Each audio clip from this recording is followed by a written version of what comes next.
But where are you really from? A podcast about the Asian American struggle.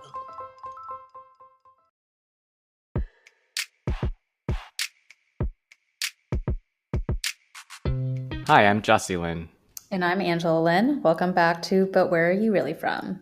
This week, we're bringing you the last episode of 2020, and in honor of a year that was so extra, our last episode this season is going to be about how we have also been questionably extra this year and doing the most where we can. So that's really what this last episode is about. It's about doing the most, trying to overachieve, and what are the benefits and consequences. Shall we get into it?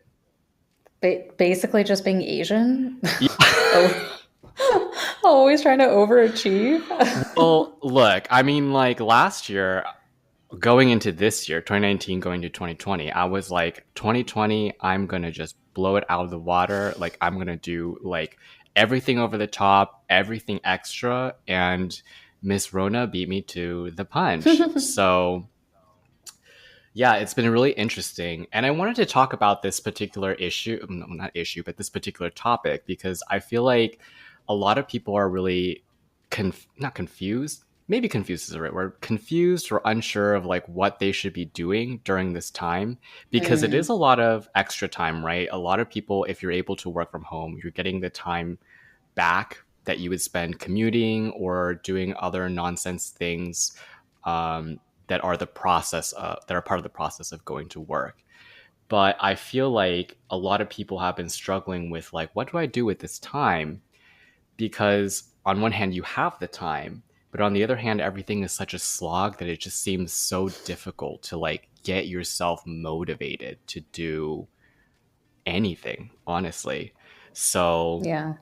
what about you? Like, what are you thinking? And what are you thinking and hearing about 2020 and this feeling with your friend group and stuff? With my friend group, I mean, it's mixed in my friend group. I think generally there are a lot of people who feel a lot like what you just described of like, Mm-hmm. well, we have all this time now, but like, I'm bored also, I'm lonely, and like, I don't know what to do with this. Mm-hmm. For me, I have a like opposite feeling of all this, which is I I'm not saying this is a good year. This is like a pretty shitty year all Mm-hmm. around for everyone, right? Yeah. Like and our world, frankly.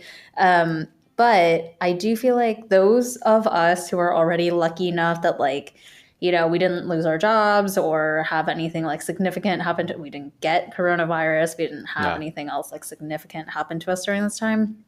I honestly feel like this was a blessing in disguise for people of that group because you do suddenly have all this newfound time. And, like, to be fair, it's what you make of it. But, like, I think I talked about this a few episodes back, but, like, I've never been more productive in my life Mm-hmm. during quarantine because you can only watch so much Netflix. Like I started out quarantine like that.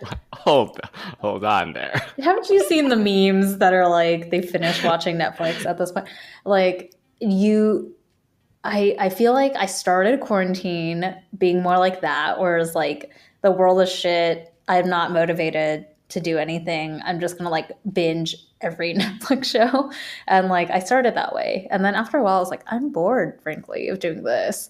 And then I like started it gave me time to like reflect on my life and like what I wanted to be doing with it and like where I'm spending my time and like pursuits that I've thought about that I didn't ever try, like this podcast we talked about, but like this literally started because we had extra time because of quarantine and like look at us now. So Mm-hmm. there's that. And then like now that I'm in this groove of like, hey, why don't I try this thing? Like I can't stop trying new things. And I think it's fun that I'm like, hey, what do I have to lose? And like, what else am I doing? Literally nothing. So like, Yeah.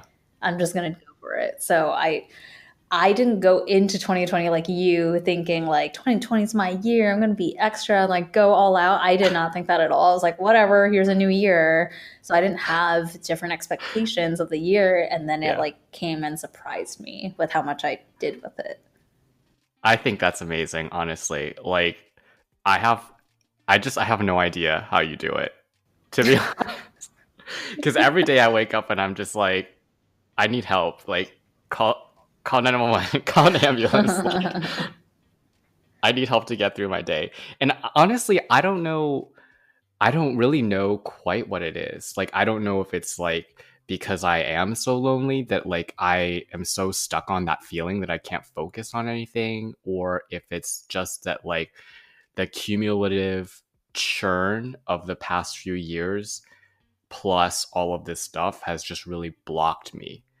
And yeah, I'm finding it like really hard to do the things that I would normally be interested in doing. Like I think I did some of the things that you were saying. Like I tried some stuff out. Like I did a lot more baking. Like I bought a little hand mixer and Hmm. stuff.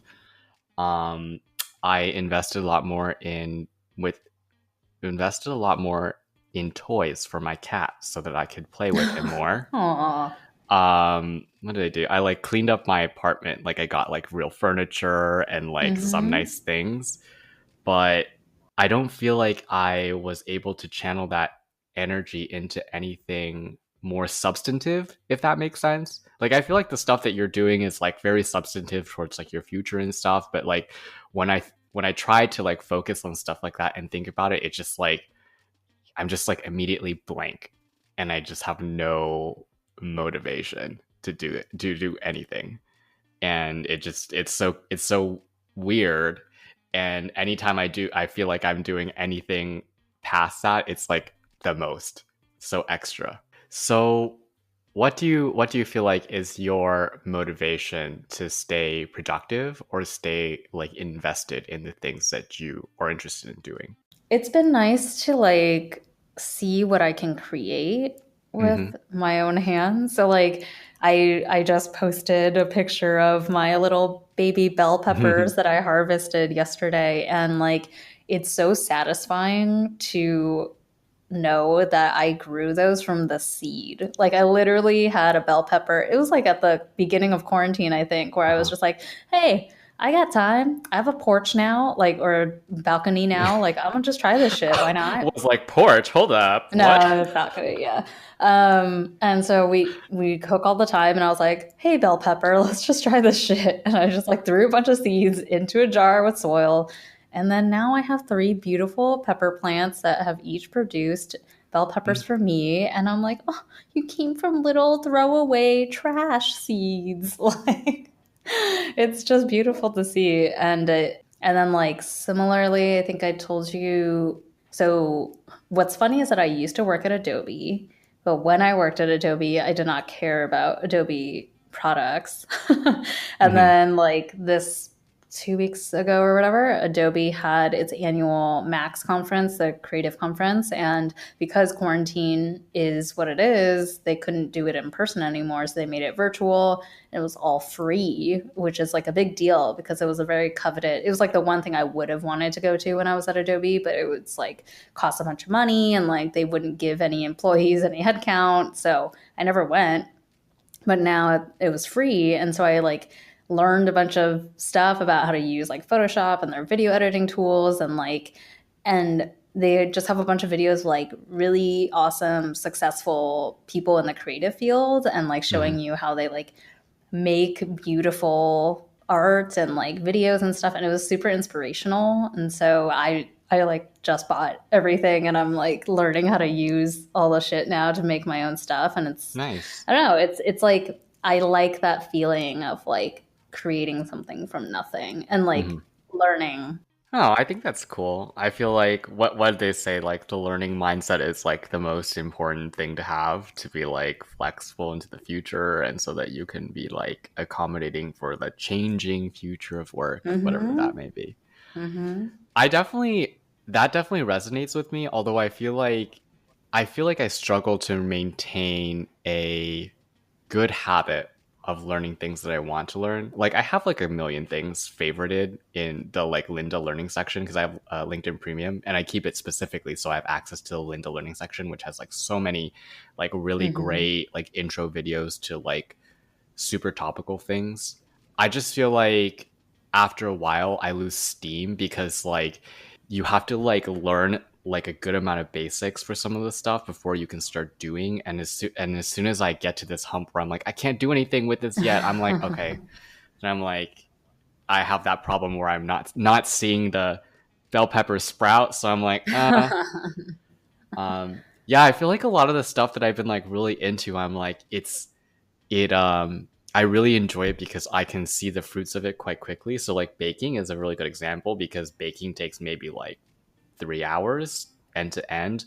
I get something yummy I can eat at the end of it. Plus, like one of the parts that I really enjoyed about baking, like over the summer and into like right now, early fallish, is that I could give it to other people. So it was like my excuse to go to other people's places for Yes. like, an hour or two and just stand on the stoop or like on the roof and chat and be like, here's some cookies and stuff like that. So So I yeah. think there's something to that for sure because all the stuff that I do, I'm motivated because I benefit from it. It's Hmm. not just like I like create this. It is cool to see like something you've created from scratch, but like that in and of itself may not be motivating enough for me. Like, um, so I also like Ramona and I cook all the time, and one of the quarantine things we started up was like I got a bunch of Chinese cookbooks and like we've been learning those recipes and like there's a direct benefit because like we get to eat delicious like new dishes and Hmm. like the plants, all of my plants, I don't have any plants that are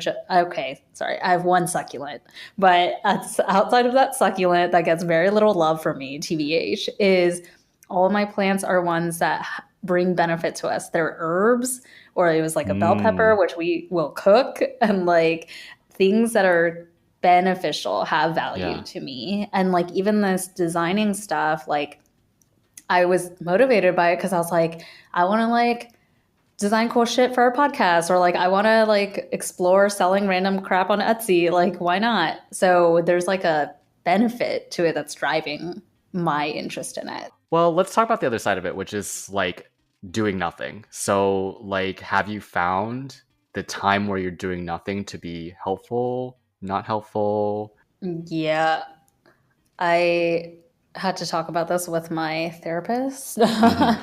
because, especially at the beginning of quarantine, when I was like starting up all these hobbies or avenues that I was exploring, like it was very overwhelming. And honestly, it hasn't like stopped being overwhelming, to be honest. I have like 3 to-do lists that are never ending.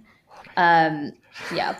But I had to talk to my therapist about it. And she was like, you need to know that it's okay to take breaks Hmm. and that it's actually going to benefit you instead of like detract. Because in my mind, originally, I was like, well, I have like 30 things on my to-do list, and so if I don't even have enough time to like cross off all those things, why am I going to take like an hour to decompress by watching the new episode of whatever on Netflix, right? Like how can Hmm. I justify that?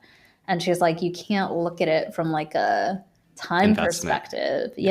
Yeah. And she's like, yeah, it is an investment in you of like your mental health, and you deserve to disconnect, and it'll help you be more productive because you won't be like so wired up and like stressed out the whole time. So I have I have adopted that mentality. Like I definitely still feel like my to-do list is never ending, but I can sense when my body is getting like fucking exhausted from everything I'm doing. Cause Uh-huh. also we're in quarantine, but we're also working, right? Like I Yeah. still have my like full-time job, and I'm like fitting in all these like random things I'm learning and doing outside of those hours. So it's a lot of stress on my mind. Hmm.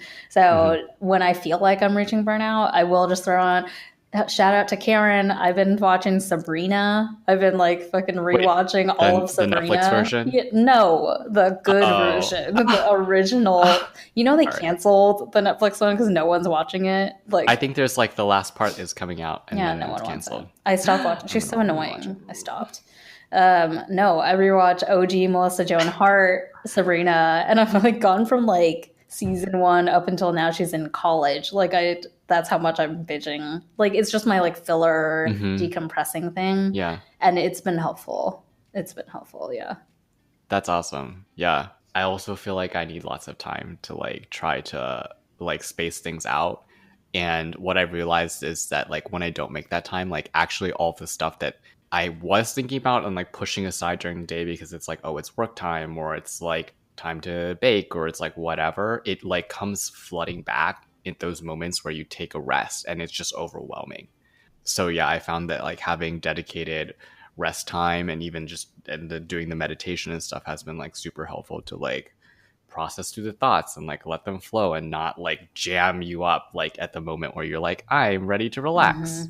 Mm-hmm. Mm-hmm. The other thing that I feel like that's blocking a lot of people from having motivation and like creating a lot of negativity and also just feeling like a lot is the fact that we don't have any more space away from work. Like there's no dedicated space, so you can't really like pull yourself out of this situation that you're in, right? Because you like Yeah. spin out of your chair at the end of the day, you have whatever stress that you just left with and you're literally like in your apartment.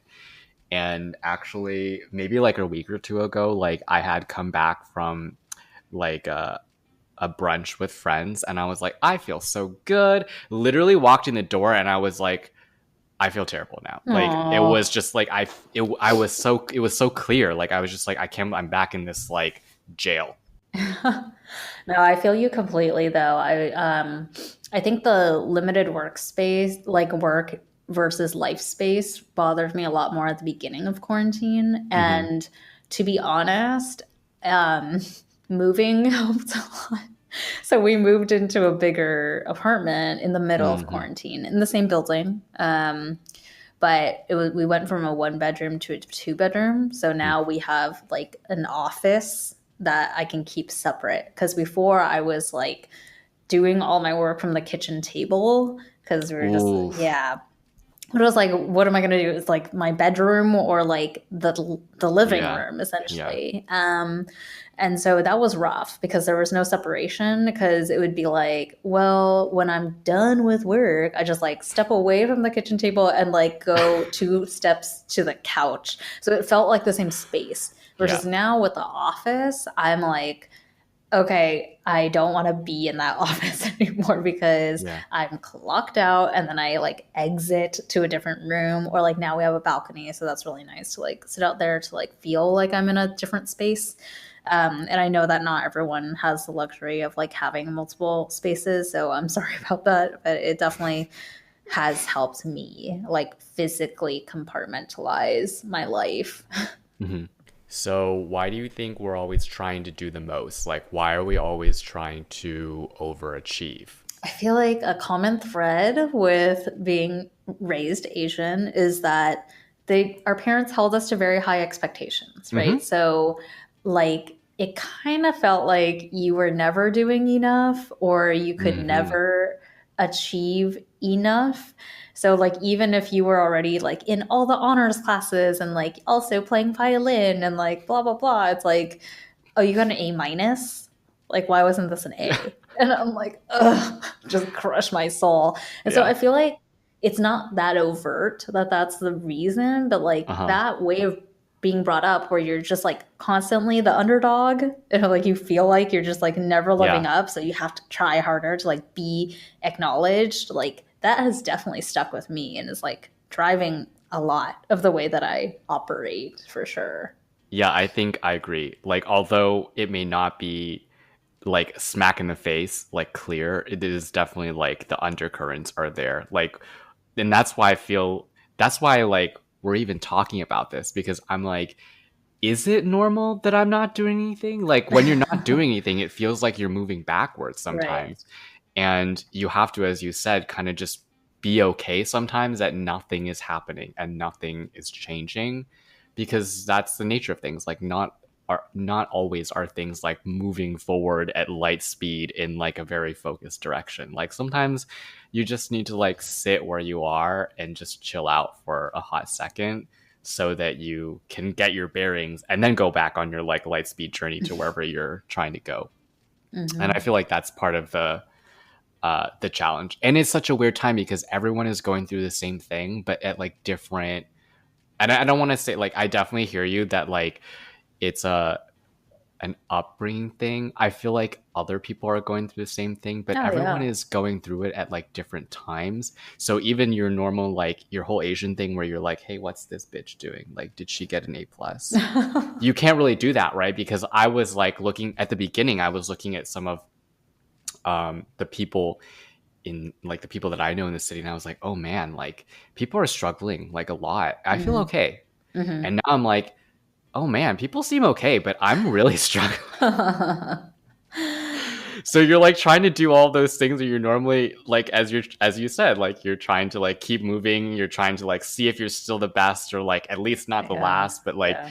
there's everything is so fucked up that you have like no bearing whatsoever. So you just Mhm. I'm just like feeling like a little like I don't know where I am anymore. You know, another reason why I am more motivated to keep a certain momentum going is because of how uncertain things are. Because I Mhm. think there is, like, when I was very whatevs in the beginning and like unmotivated by much, I think it is because it was like the initial transition between like normal life of like hustling, doing all the shit, and then going to like, okay, we're like trapped in our apartments doing nothing. That was like completely unmotivating, right? And Yeah. like flattened our spirits. Yeah. But I think it also had that effect on me at that time because it was like, oh, this is temporary. This is like a temporary, like, gonna be over, but this sucks. So because it's so temporary, I'm gonna take this chance to like binge all my shit and like do all these like unproductive things that I don't care about that I Mhm. otherwise wouldn't have time to do, right? But the unproductive stuff.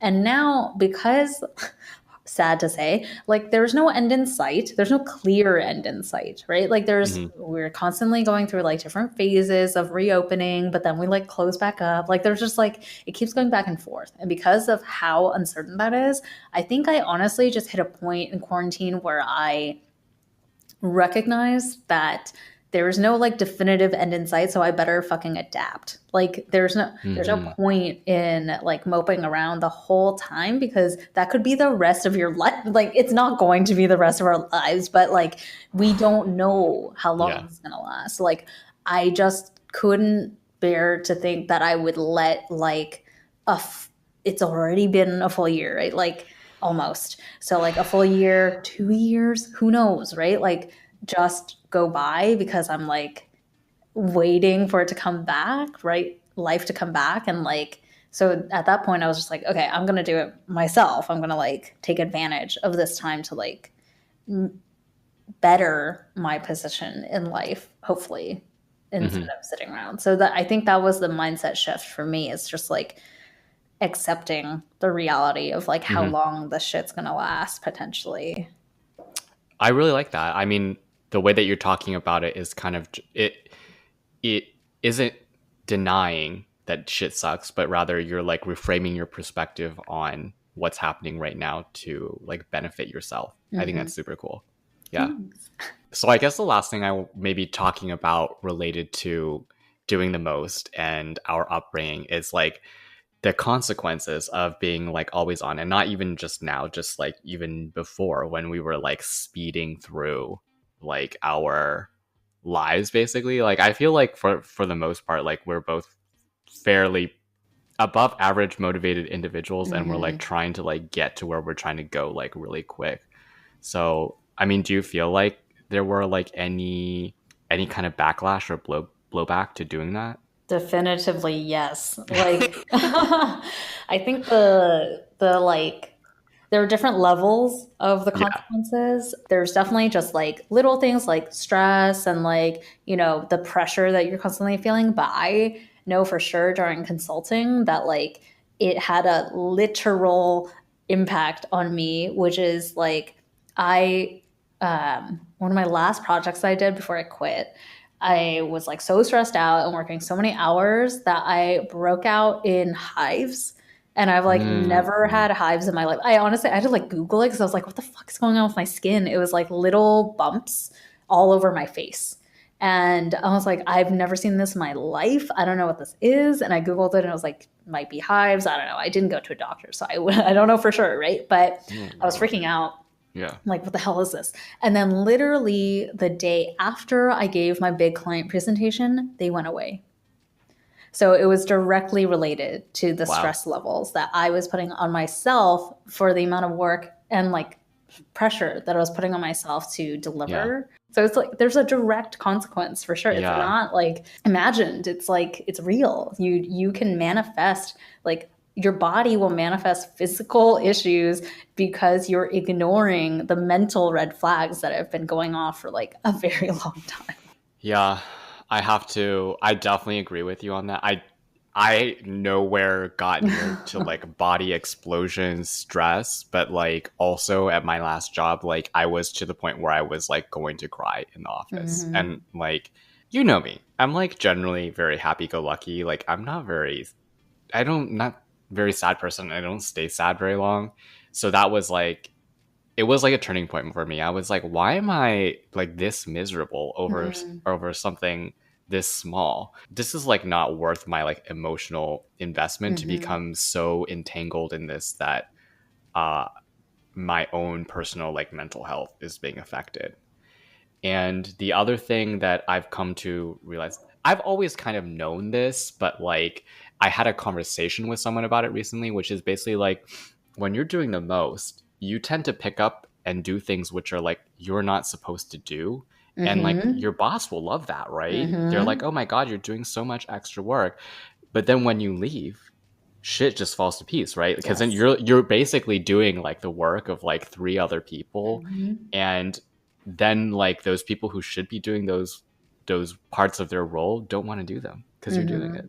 And then they kind of at the end of it, they expect that they don't have to do it. And it causes a lot of problems for like a lot of other people involved. So it's like this fine balance between like doing what's yours and stepping a little bit into like an extra place, but not stepping so far that you start to become like this pack mule for everyone else and they start to load everything on you. And I mean, we've discussed this in the past where it's like, put your head down and do the work. And I feel like a lot of that is related to that, where you're just kind of like, well, I can do it, so I'm going to do it. But that doesn't always benefit you, as you said, in terms of your health. And it doesn't always benefit the people that you're working with either. Yeah. Going back to one more thing I talked to my therapist about is the the importance of acknowledgement and like recognition from other people is like very important to me. And it's like I know. Oh, God. It's something that like when I first came to terms with it, I was like, that sounds shallow as fuck. Like, why do I care so much about what other people think? But at the same time, I'm like, I can't deny that that's like a validation's important part of me. Yeah. And so I had to like realize that a big reason that I was taking on a lot of other work that I don't need to do is to like get that recognition of, you know, from my bosses or like boss's boss and whatever. And like, that's something I've been having to curve back on, is like, I'm recognizing that like you're doing this because of that. This is really not going to benefit you that much. Like it's not like you're suddenly going to like get a raise or like suddenly going to get promoted or anything besides like pat on the back. Like, is this really worth what you're doing?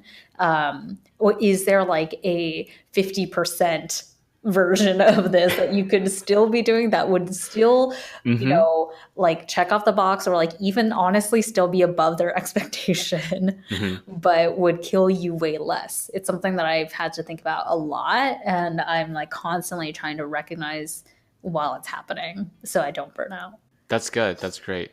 Learnings. So for the fortune cookie, we thought we would end 2020 with a more hopeful outlook for 2021 and discuss what our New Year's resolutions will be. So, Angela, what are your resolutions? Yeah, you know, this is a hard question because I usually don't like to make New Year's resolutions. I feel like there's generally like the idea around a New Year's resolution is very temporary. You're like, I want to lose 15 pounds. Like, and then people don't like meet those resolutions because it's like a very kind of, sometimes a lot if it's like arbitrary and like it's like a one-time goal, so then like even if you hit that, then it's like, okay, I guess that's over now, versus like more lifestyle changes. Those are the ones that I can like get behind. So it's like, I want to learn how to cook, or I want to like cook more of the meals in the week. Like that seems more like a good resolution to me than like I want to lose 10 pounds, because it's like a permanent change in your life.